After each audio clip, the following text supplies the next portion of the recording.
Everybody, welcome into Farm Cooking with Nan. This morning we're going to be doing one of my daddy's. It was one of his favorite dishes that my mom made, and my daddy loved turnips, and we're just going to do what I call turnips and taters. Okay, my potatoes and my turnips have all been washed, and I'm just going to scoop I'm going to do them in the crock pot today. Normally don't. A lot of times I'll do them in the pressure cooker. What I'm doing is I'm peeling my turnips. And I'm going to tell y'all something. If you have turnips in your refrigerator and they start to get these long things on the top of them, you know what I'm talking about? That's just growth. Like that's the way this one was.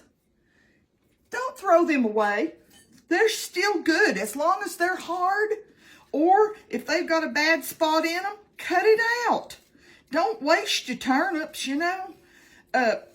It's just like a potato. If you were peeling a potato and it had a bad spot in it, what would you do? You'd cut it out, wouldn't you? That's the same way with a turnip.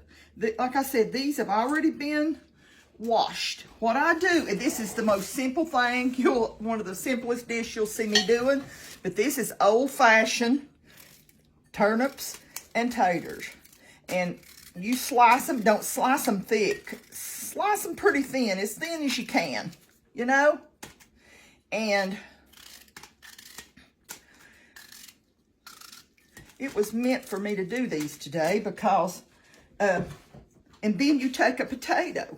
And I'm going to peel this, but you don't really have to even peel it. If it's got that Yukon Gold, Yukon potatoes are so thin. And if you give them a good scrubbing, I might peel some of these and I might not.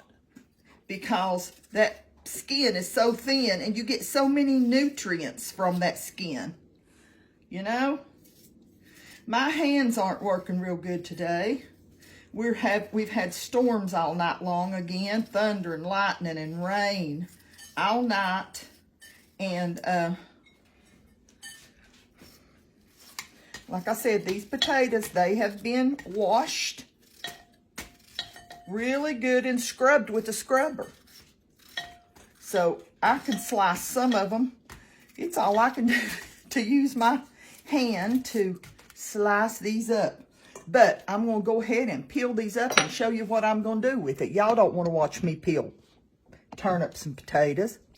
You know, another thing I was going to tell you is don't peel your potatoes and don't peel your turnips away. You know what I'm saying? Mama used to say, don't peel them away, which meant when you're peeling these, cut off your end.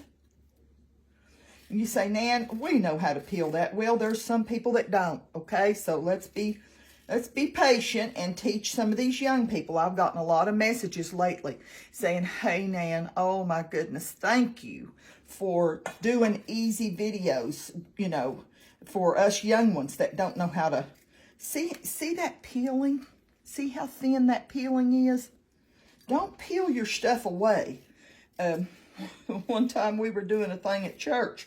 We were doing a fundraiser for the kids, and the kids were doing we were doing a soup bean supper or a pinto bean supper, whatever y'all want to say. And we were doing fried potatoes and soup beans and everything. And we had a guy that went to our church, and he was wanting to help. He wasn't married or anything. And he said he would help peel the potatoes. Oh, my Lord, honey. In about 5 minutes, I thought I was going to die. I was like, brother, listen to me. I said, you're peeling away the potatoes. We're going to have to go back and buy more potatoes, honey. I said, we have to peel them thinner. He was doing the best he'd known how to do. But he just had to be taught that you didn't peel away your potatoes. Okay, I put 4 turnips in there. 4 turnips. And you can see how much, that's probably about up a 1/4 way of this big old this big old, what do you call it here? I'm just going, instead of peeling these, the rest of these, I'm just going to slice these real thin, because I'm telling you, the good part is that you get what you say to yourself. I'm going to skip off on something else. You say to yourself, Nan, what would you fix with something like that? Well, I can tell you, this is what we call a stick to your ribs, an old-fashioned, old-timey, like I said, turnips and taters. And what we do is we fix a pot of soup beans. So as soon as I finish this, I'm going to put on a pot of soup beans and have them cook slow all day long. And you want about half taters and half turnips. About half and half, okay? Make sure there's no ends on that. It's bad. So, but you want about half and half, your ratio. But we're going to fix soup. I'm going to fix soup beans and cornbread. And you've got your soup beans, cornbread, turnips, and taters. If you wanted to fix something else to go with it, you could. But I'm not fixing anything else, because this is exactly a meal for us. We haven't had any turnips and taters in a few years, just to tell the truth. And, but my husband's going to be thrilled that that's what we're getting. We got one more potato here. So when I went to see what was left in my vegetables, and I thought, boy, that's just the right amount to do turnips and taters.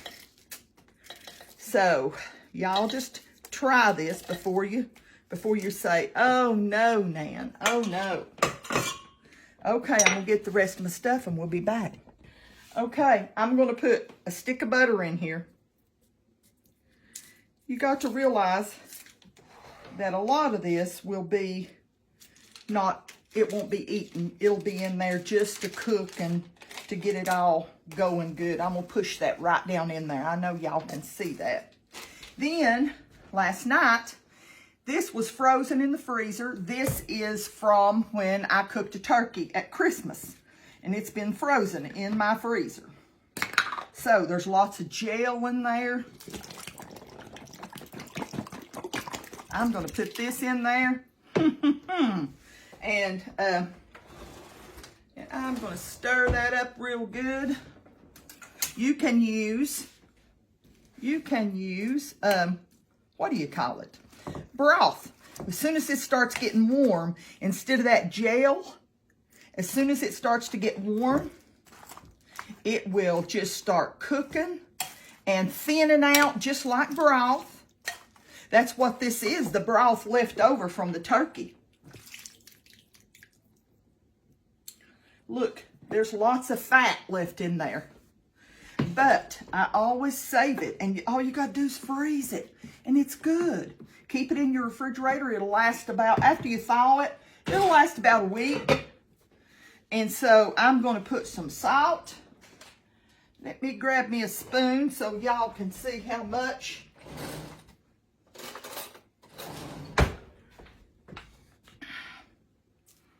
There's a teaspoon.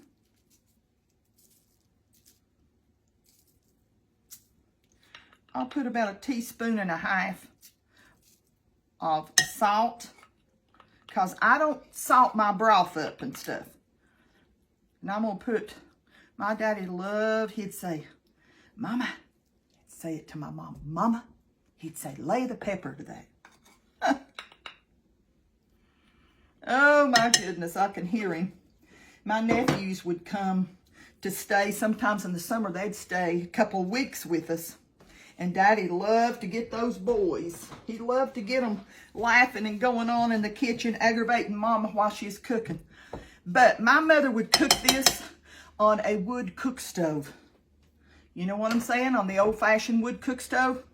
So I'm going to throw this in my crock pot, put my lid on it, and throw this into my crock pot and put it on low. No, I put it on high for a couple hours.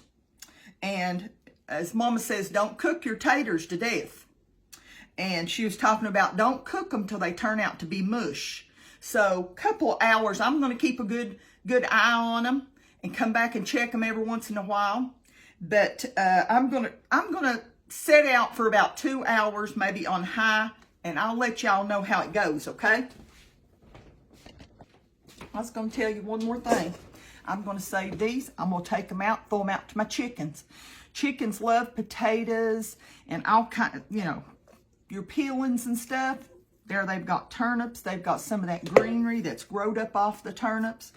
They'll love this, that fresh greenery and stuff. Another thing was, I was going to tell you, I took that, I'll just show you. I dug a lot of this thick season. This is just the fat that cooks out of it. And I put some of that into my crock pot. And then I'm going to put some of this into my soup beans. When you open this up, it smells like you have baked a turkey. Is exactly what it smells like. It's so good. Don't waste a thing if you can, okay? Well, I'm going to hush, okay? See you back when they're done. We've got our turnips and taters cooked. And as soon as I took the lid off, I said, oh, how yummy. Oh, how yummy. These are so good. And you know what? I meant to tell you all, the turnips can have a little bit of a wang to them, or a little bit of a bitterness to them. And that's why that when you cook them along with potatoes, along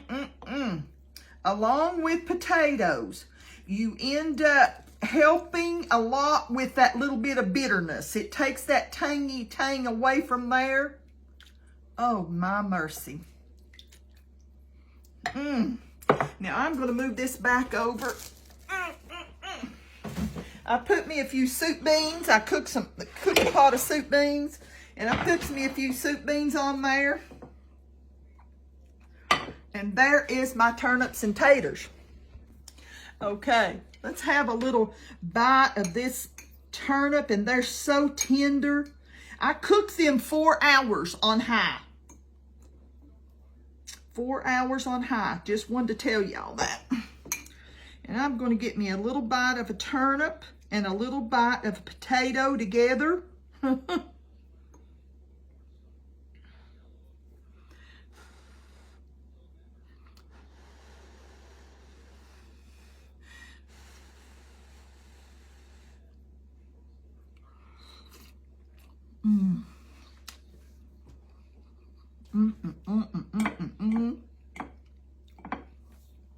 Bite of some soup beans. I'll get me a spoon in a minute. And just a little hair bit of cornbread. Young'uns, I feel just like I'm slid up underneath my mother's table, eating some turnips, taters, soup beans, and cornbread. I hope y'all take a chance. If you've never had turnips before, and my mother used to do rutabagas the same way, and that's a root vegetable, a lot like a Hanover or a turnip. They look a lot like the turnip, which is normally white with a little purple tips, you know. But if you never tried them, this is just a farm style supper right here. And I hope you get a chance to make you some. Very simple. If you don't want to cook them in a crock pot, you could cook them in a pressure cooker or an Instapot. You could cook them on a pot on your stove, cook them on low. It just takes longer, but I could set it in my crock pot and just walk off and leave it and not have to keep an eye on it or go back to check it or anything like that. That's why I like to use the crock pot. Well, I want y'all to know how much I love y'all, how much I appreciate you liking and following me. I've had a lot of people lately say, hey, Nan, I haven't seen you in so long. And I'm like, what? I'm on 6 days a week. And so there's a lot of people that are missing my videos. The only thing I can do is make absolutely sure that you're on the right page. There's so many of the fake sites out there, people that are using they're using my picture, they're using my page title, Farm Cooking with Nan. Anytime you see Farm Cooking with Nan across the top and it has another name under it, you know you're on a fake site. Or if they don't have over 230-some thousand people following them, 230-some thousand people following them, you know you're on a fake site. If you have joined, I never ask you all to join or anything like that. All I ever say, excuse me, is to go over to my page, make sure you're on the right page. Check the followers and see how many followers they've got. They can't change that. They can do a lot of things, but they can't change the followers. So you know that if you're on one of the pages that's only got a few or a few thousand followers or whatever, they think they're following me, and they're not. They're generating the AI, which is artificial. It's an artificial intelligence. It's a robot. The robots are spitting out. They're spitting out recipes that are not my recipes. And the thing of it is, they don't know how to cook. So therefore, the instructions and things they give you is not correct. You all are going to make something and you're going to say, hey, Nan gave me a bad recipe. No, I didn't. That's what you get from searching for recipes through artificial intelligence, AI. Don't do it. Don't do it. It won't be long until you won't see any of us cooks again, because that artificial intelligence will take over. It will take over. Oh, mercy. But if you're over on a page and it said join and you joined it, unjoin it, because that's not me. I have never asked anybody to join. The only thing you have to do is go over to my page and click on the word L-I-K-E, like. All you have to go over is like. And it starts notifying you each time that I come on. Every day it'll say, hey, Nan's on this morning, or Nan's on today. So please, don't get caught up in that. These people get your information whenever you join up with them. I don't get any of your information because you go over and like, you click on that heart. A lot of people say, well, I haven't saw you in so long. If you never make a comment or you never hit a heart to say, I like this or whatever, you won't be seeing me, because Facebook thinks to themselves, hey, they must not like her, or they don't want to watch her, or they don't like her recipes or whatever, because they don't even hit like. When you hit like, that lets Facebook know that you want to see more of my videos or more of my recipes. I didn't mean to get off on that, but I'm telling you, if we don't do something, this AI, we think scammers are bad. We have hardly seen nothing with this AI. It's terrible, and it's going to take over. You wait and see. This will take over. Well, I love y'all, and I want you to know how much the good Lord loves you. I hope y'all get a chance to make you some turnips and potatoes. Try them. This is a wonderful meal for me. Just nothing extra. If I only picked one other vegetable to go with this, I'd pick coleslaw. Because the turnips and taters with that good, if you say, well, Nan, I don't have any of the, just use broth instead of the turkey broth like I did. Use some season your beans and season your turnips and potatoes with some bacon grease. If you say, well, I don't have any bacon grease, well, throw you a couple pieces of bacon in there and let it cook during the day. You know, a few pieces of bacon. And that's going to give that, I wish y'all could taste these. They are so good. Rich. When my husband gets ready to sit down to eat, he's going to love this. Well, I'm going to go and I'm going to hush. Just want you to know that I love you. And I appreciate you going over and liking and following my page. Appreciate you telling others about it too. And I appreciate you listening to me when I tell you how much the Lord loves you. Okay? I will see y'all next time, the next recipe, okay? Bye-bye.